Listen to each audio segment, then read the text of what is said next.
Namaskar. We have a triple header today, starting with this one. There's one more in an hour's time and another one in a couple of hours' time from now. And all these are different topics, and I request each and every one of you to come visit each one of these programs. There's a lot going on around the world. Today, I wanted to update viewers with what has been observed on the ground in Iran. What exactly has been the extent of damage of the attacks by the Israelis? Remember, there were three waves. There's a lot more information that has come in. Yesterday, there was one small video that I had put out. It kind of gave you an idea, but here we have a more comprehensive information. We need to look at this because you need to understand where that conflict is headed. And in fact, I have some what I would call as predictions on what could happen the next few weeks. So let's take a quick look at this slide deck. But before that, please like this video. Can we have the slide deck, please? How long will it take Iran to rebuild its missile technology, and what is the damage? See, there are many components that go into making missiles, and Iran is a very smart nation. They've got excellent engineers, they've got a lot of capabilities. They have been at work for several years putting together all these different missiles, and also in the process helping these three H's to wage asymmetric warfare against Israel. When Houthis or Hamas or Hezbollah launch their rockets, they don't care where they fall. Whereas every time Israel has to respond to them, they have to be very careful, and these guys will go and hide in public places, below hospitals, below schools. You get the idea. So this is a very asymmetric warfare. I'm just telling you the way I see things. I'm not saying one is right and the other is wrong. This is how the warfare is being done. So by taking Iran on, Israel has gone to the root of the problem, in my opinion. And when it goes to the root of the problem, you need to pull it down by the roots. You can't just smash something and then let them regrow again, because the Iranians have the capability to regrow. There is a window of opportunity for the world to correct something that are going in Iran. That I'll come to in just one moment. Let's first take a look at the damage. Next one, please. The military experts say that Israel's overnight strikes represent a calculated and restrained response designed to demonstrate Israel's military capabilities while avoiding major escalation in the Middle East. If I tell you that only 2 Iranians have been killed in this over 20 plus strikes, would you believe it? Which means they picked the time and the location and the hit in such a way that it would cause the least amount of damage. That's why this calibrated response. It's a proportionate response. At the same time, there is a message for Iran that you are basically going to be completely disabled, and it will take you years to come back to where you are today. So the precision strikes have hit missile manufacturing facilities, and it has also shown Israel's capability to fire at Iran without actually entering into the airspace of Iran. That's the other interesting thing. The way this has been happening is, see, Iran has its reach not just in Iran but also beyond Iran. Its shadow falls on Iraq, on Syria, on Lebanon, and in portions of Jordan also. So for Israel, they needed to take out all the air defense systems before their planes even reached Iran. So this is not something that was planned overnight. That's why you saw 24 days time. 1st October is when the 200 missiles were fired by Iran at Israel, and then it took 24 days before Israel responded in a way that not only is proportionate but also in a way that will cause the maximum amount of impact and damage to Iran's missile ambitions. Go to the next one, please. So there are new details that are emerging out of the Israeli attack. The first one is it destroyed all Iran's long-range surface-to-air SAMs, it's called, I think, surface-to-air missile batteries. Iran had 2 such models. One is, of course, about S-300. There were 4 of them, and Iran evidently planned or did its own version of the S-300. Most likely it was again something that perhaps the Chinese will buy technology from Russia and they'll try to copy it. So we know that China has a copy of the S-300. I don't remember the name of the Chinese version, and that copy they have distributed liberally to Pakistan, we know, and also to Iran. So now those things, perhaps Iran is taking them and making another step, trying to improve it even one step further. Now, not only that, all long range detection radars were destroyed, leaving Iran with only short range batteries of locally made models. So what happens is, if the missiles are coming at you very fast, the short range radars, even if they do detect the incoming missiles, they are not fast enough for you to respond and take out the missile before it hits its target. Next one, please.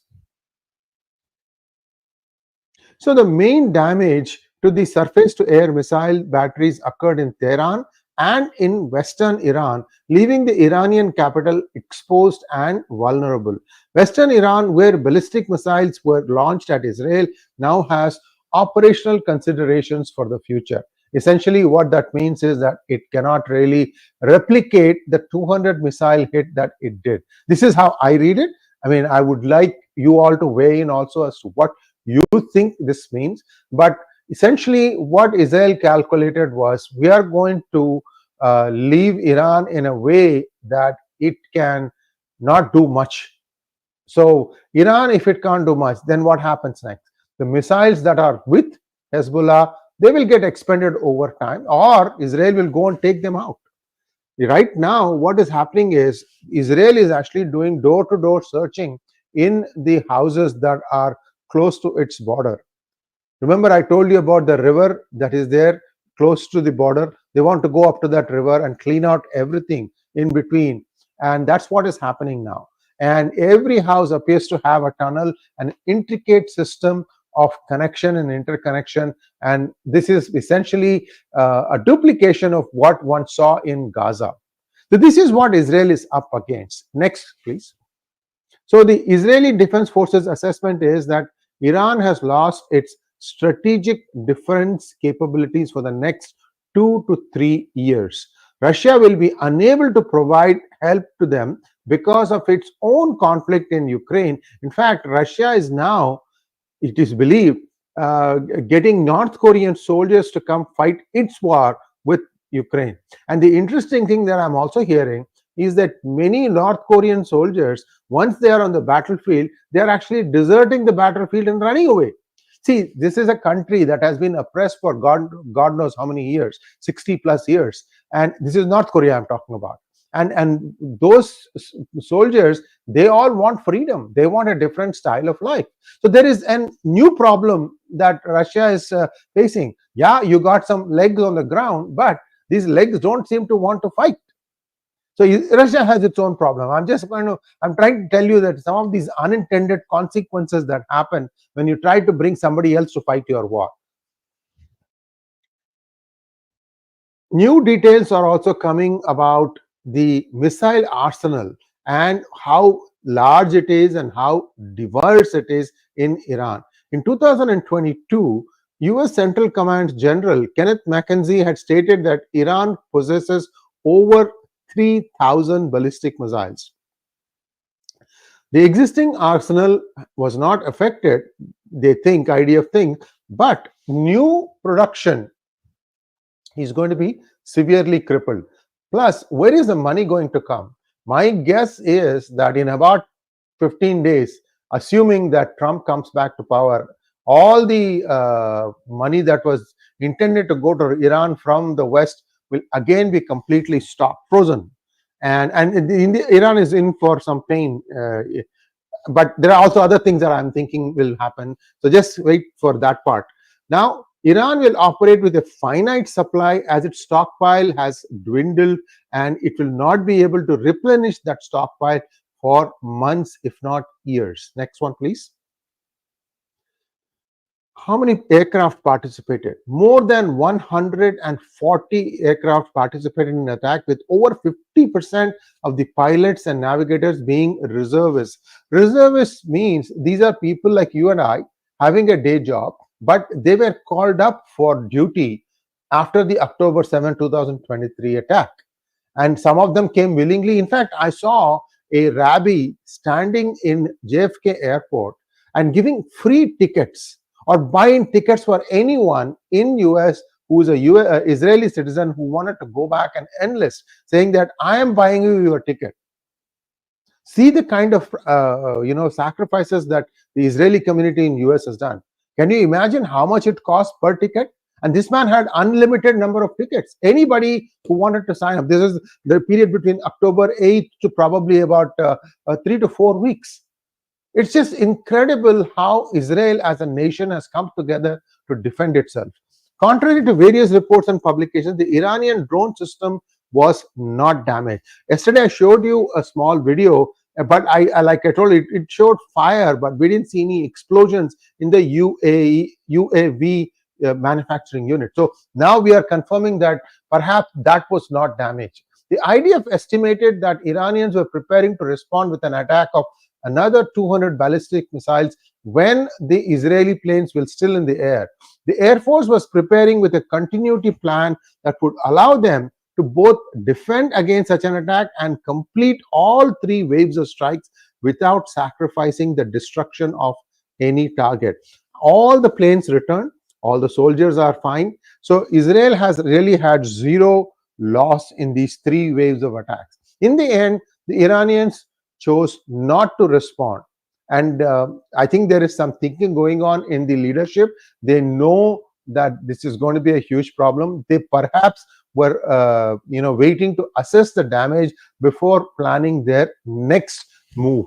So it looks like Iran's going to take some time, and it's not, they're not doing it in like a knee-jerk reaction. Okay, you hit, I'll hit you back. There is some thought process that is in play now. They are thinking about what they should do next, and I am thinking, I'll tell you my thoughts after this deck is finished. Next one, please.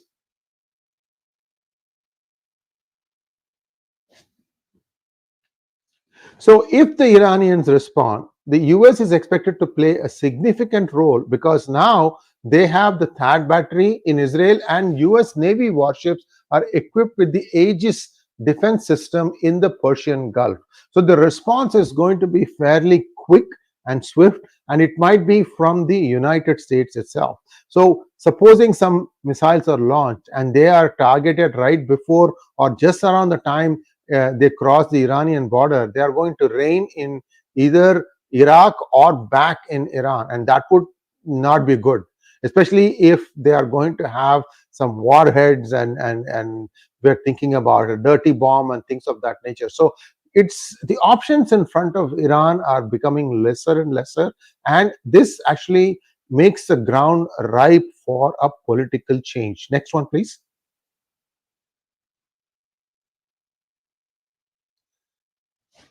That's the end of the slide deck. So now I'll give you my summarization of what I think is happening.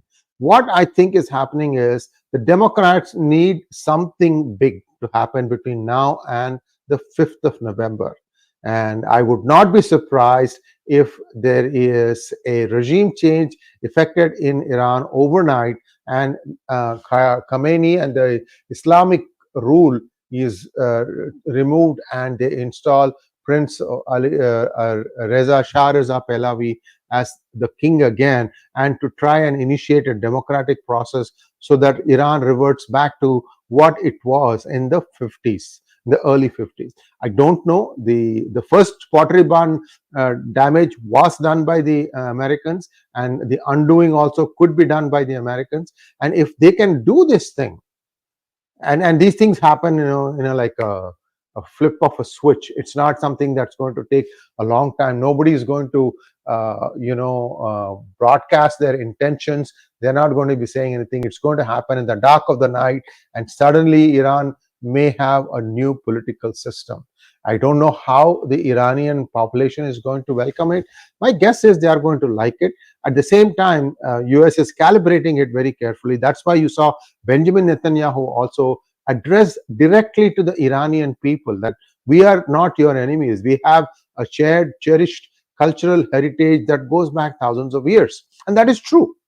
So all these things are happening. So don't be surprised if there is a regime change in Iran in the next few days. It is believed that Khamenei is suffering from some form of cancer and that he is very, very sick. And his second son, Mujtaba Khamenei, is more or less trying to take up the reins. Whether he'll be successful, if there is a period where there is some vulnerability about this mullah-driven leadership, it is now. So US is not going to let go of that kind of an opportunity. Heck, they create these opportunities. When an opportunity comes their way, they are going to try and do something about it. And who knows, it might have the blessings of Trump too. So we have to wait and see what happens. This is where I think things are headed. We are going to be looking at other topics in the next two events. And if there are any questions, I'd like to take them up now because we need to stop this quickly. Vishnu Gopi wants to know, will Khamenei flee from Iran? If so, where will he go? Well, the last time it was France, which is where Khomeini went and took up residence. And in fact, Khomeini fooled the people like the 𝗣𝗽𝗍𝙍 government, which was a moderate government in effect in Iran, that everything was going to be okay, that I am a moderate leader, only to come back to Tehran and change things on their head. The left liberals and the moderates in Iran, political leadership were completely decimated by these mullahs. So there is a lot of anger against them. And how deep the penetration is, we don't know. It is believed that beyond the IRGC, the Islamic Revolutionary Guard Corps, the mullahs don't have a lot of their reach and power. So we have to wait and see. The thing, there will be some what can I say, some problems that they're going to be fighting. I hope before the civil war like situation emerges, things will be brought under control. Let's wait and see. Next one, please. Kaushik Mukherjee wants to know why S-400-300 were not able to detect the Israeli planes and missiles. Kaushik, this is a very, very good question. The first thing that they did was they devised a way that was not that the S-300s and S-400s were not designed for. S-400 is a capable system, but they took it out in April itself. There's only one S-400 battery that they had, and that was in Isfahan. And they took it out in April itself. And the remaining were S-300s and Iranian versions of S-300s, which I am thinking are copies of the Chinese S-300. So, I mean, I'm not saying all of it, but you have to have a starting point from where you may be able to make some tweaks. I think that's what happened. And these have some defects. They knew exactly the window where there were vulnerabilities. Remember, I told you, in fact, you should go back and look at General Ravi Shankar's presentation that came 3-4 days ago, where he exactly shows the map, how the trajectory was, the travel path of the fighter planes, how they took out the advanced systems of air defense systems that Iran had inside Iraq. See, when Iran goes and crosses boundaries and does things in other countries, nobody has a question, nobody has a concern. See, there's this whole reporting thing that is going on right now in the media. It is just mind-blowing. By the way, LA Times, the owner looks like he's of Chinese origin. And they are going to become, some people say, the next Al Jazeera or the Al Jazeera of United States. By the way, Washington Post also pulled endorsement of any candidate. And this is evidently at the insistence of its owner, Jeff Bezos. So things are happening. There are things happening in the background where people are realizing that this path of not speaking up is going to be disastrous for them. So we'll see where things go. And then wants to know, sir, is anyone supplying weapons to Iran or everything is locally manufactured? Just trying to know if Iran can afford a long war with Israel, considering the destruction by Israel. From what I know, Iran had been severely crippled because of the sanctions. They didn't have a lot of stuff. They got some tranches of money from the Biden administration thanks to effective lobbying. But again, that may be stopped. And Iran also sells oil, and that could be also, there could be curbs and sanctions imposed on them. And if something like that happens, Iran's goose is really cooked. I hate to say this thing, but it's the people of Iran that will suffer the most, the brunt of it, because the people in power, they would have already made their money and they are just living a life of luxury and just, terrorizing the population.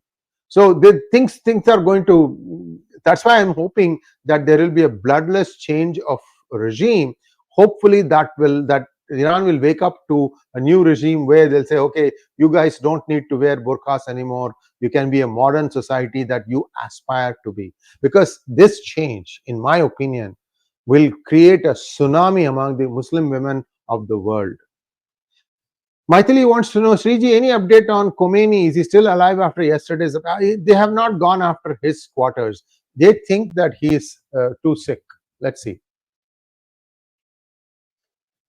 Thank you, E. Our Kamala interviews have script and edited. Well, you have to look at the YouTube. I'm not even following that anymore. In my opinion, if the Democrats still win, it is because of divine intervention. It's not because they have a good candidate. Next one, please.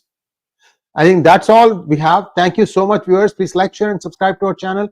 Don't forget to click on the bell button for notifications. We'll be back in just a half an hour or so with General Ravi Shankar as we talk about what China is seeing, the changes that happened just before BRICS, in the sense the disengagement, as well as the bilateral meeting between Xi Jinping and Modi, and the fact that some of their soldiers were dying in the high altitudes, and now because they are pulling back, maybe they have a hope that part of the losses will be reduced. So this is what I would call is effectively something like a Purva Paksha, where you are going and looking at your adversaries' view of you.